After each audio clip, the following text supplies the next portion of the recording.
Good morning foodies. Hi, hello, నమస్తే. ఎలా ఉన్నారు? Welcome to Mitha's kitchen. ఆరోగ్యకరంగా తినండి, ఆరోగ్యంగా ఉండండి. అలా ఉండాలనుకునే ప్రతి ఒక్కరూ మన ఛానల్ని సబ్స్క్రైబ్ చేసుకోండి. ఇవాల్టి మన రెసిపీ వచ్చేసి దొండకాయ రోటి పచ్చడి. నాన్ వెజ్ తిని తిని బోర్ కొట్టేసిన వాళ్ళందరికీ మన ఈ వీడియో అంకితం.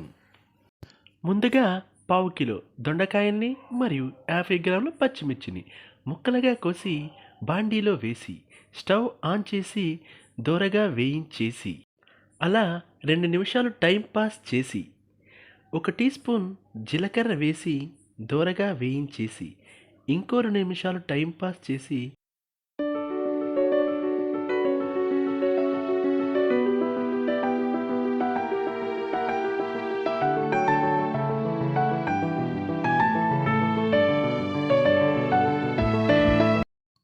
చింతపండు వేసి మగ్గించేసి స్టవ్ ఆఫ్ చేసి బాండీని పక్కన పడేసి చల్లార్చేసి రోటిని కడిగేసి మిశ్రమాన్ని వేసి బాగా దంచేసి మధ్యలో ఉప్పు మరియు వెల్లుల్లిని యాడ్ చేసి మెత్తగా రుబ్బేసి బౌల్లోకి తీసి రుచి చూసి స్వర్గాన్ని చవి చూసి చివరగా షేర్ చేసి లైక్ చేసి సబ్స్క్రైబ్ చేసి సపోర్ట్ చేయండి దయచేసి.